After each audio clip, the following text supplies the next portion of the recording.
Dear students, I am your chemistry professor Lakshman B. In this video, I am going to discuss BSc 5th semester paper 1 syllabus. I hope you are all safe in your home. When we come to BSc 5th semester chemistry paper 1, which is there in our Karnataka University chemistry syllabus, the first chapter is coordination chemistry 1. So before going to discuss coordination chemistry, we must remember one man who is responsible for the generation of the new branch in chemistry, that is coordination chemistry. He is the responsible for the creation of this branch in chemistry. Why? Because he is the man who first started synthesizing coordination compounds in the laboratory, and he is the man first who started to study, to know the properties, the structure, and some of the properties of these coordination compounds. So the scientist is Alfred Wernier. So he is called as father of coordination chemistry. First he synthesized some of the cobalt complexes, and later in 1913 he got Nobel Prize for this invention. So in this chapter, mainly we are going to discuss formation of coordination complex, classification of ligands, Wernier's theory, IUPAC nomenclature of coordination compounds, EAN rule, stereochemistry of complexes, geometrical and optical isomerism of coordination complexes. These are the 7 important concepts we are going to discuss in coordination chemistry or coordination compound part 1. In the 6th semester, also we are going to continuing this chapter, that is coordination compounds 2. In the chapter we are going to discuss in detail.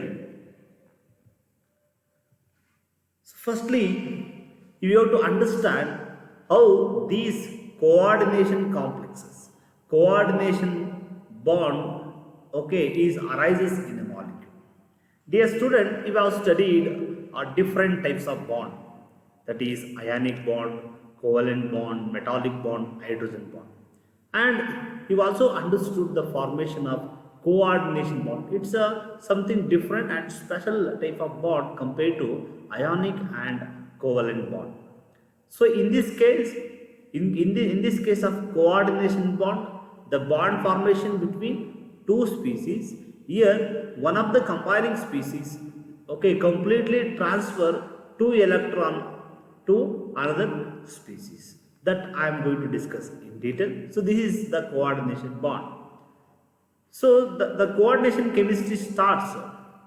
So when you mix the two saturated salt solution, for example potassium chloride and potassium cyanide and iron cyanide, generally any two salts.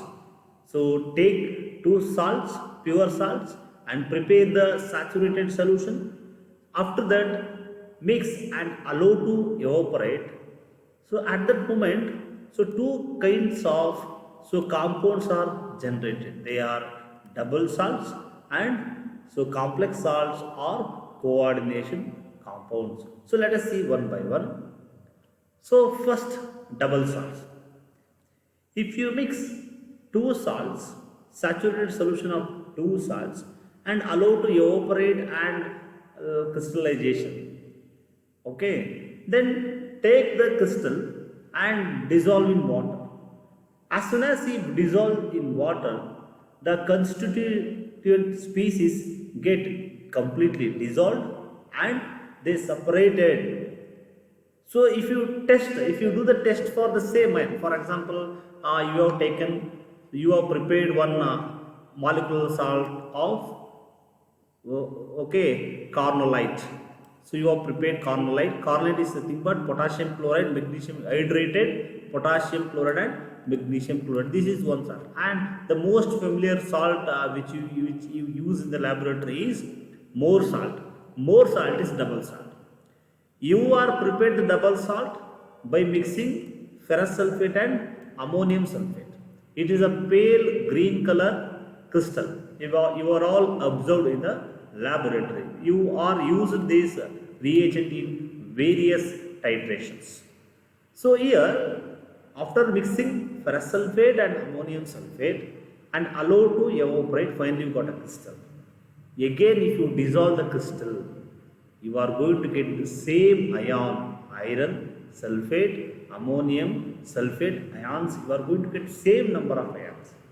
So whatever the constitute which you dissolved before, you are going to get the same constitute ions after, okay, they dissolve, and if you test, so it will give the same result. That means here, so in these salts, the radicals, the ions regain their identity. They do not lose their identity. So these kinds of salts are called as double salt. That means these exist only in the solid state. But if you dissociate, it gives constitute ion, and if you test it, so it gives a positive test. So that means they are show their properties. So that we can call as again they retain their identity both in the solid state as well as in the solution state. And in the double salts, the valency of the ions remains same. So before going to prepare double salt, the valency is +2. So after preparing the double salt, okay, after dissolving also, the iron remains same. It is +2 itself. That is, in the double salt, the metal atom ion exhibit normal valency as before. So this is double salt. So the double salts are nothing but, so these are the salts. So they exist only in the solid state, but if you dissolve, so they give the constitute ions and they regain their identity. So this is double salt. The famous so Cornellite, more salts. So you just observe the reaction. So potassium sulfate and aluminum. This is one double salt. If you dissolve, you will get so potassium, aluminum, and sulfate again. That means these are stable only in the solid state, and once you dissolve, so they get okay, you will get the same compound as before. So this is double salt. So next one is complex compound. The complex compound is quite different. So in this case of complex compounds, for example, you take the complex compound of potassium ferrocyanide K4. So within the bracket we are written FeCN6. So this is one complex compound. So this complex compound is prepared by mixing KCN and FeCN. KCN and that is potassium cyanide and so ferrous cyanide FeCN2. If you prepare this compound, you are going to get a new compound. So the physical and chemical property of that compound is different. That means if you prepare this compound as same way as that of double salts, okay, and if you allow to evaporate, finally you are going to get a crystal. Again, if you dissolve the crystal, here you won't get iron and cyanide. Okay, so after dissociation, you are going to get only 4K plus 4 potassium ions and so one undissolved component, unionized complex you are going to get. This unionized complex is nothing but so coordination complex. This unionized complex which is held by a bond is called as coordination bond. So that's why this is called as coordination complex. So so you just look at the definition here. The coordination complex are incompletely ionizable in aqueous solution and they do not lose their identity in the dissolved state. They do not so they are lose their identity. They lose their identity. This is wrong.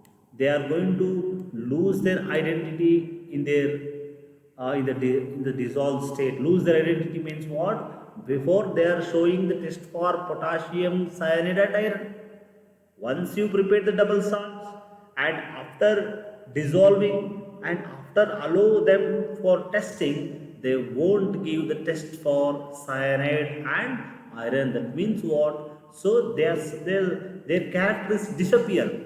That means they lose their identity. So here, so this is complex salts, double salt and complex salt. The property of both double salts and complex salts are different. Okay, here the complex salts, okay, so gives one ionizable complex.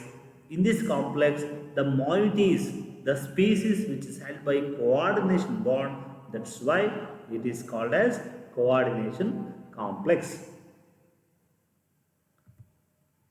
So now let us see some of the important terms which is important in order to understand the concepts of coordination chemistry. So now I am going to start the discussion with one coordination complex or one coordination compound. So the coordination compound includes these things. The first one is central metal ion. So dear student, please observe the cursor. So cobalt is the components of these coordination complex are central metal ion, ligand, here chlorine and amine, these are ligand. I will define each term in the next slides.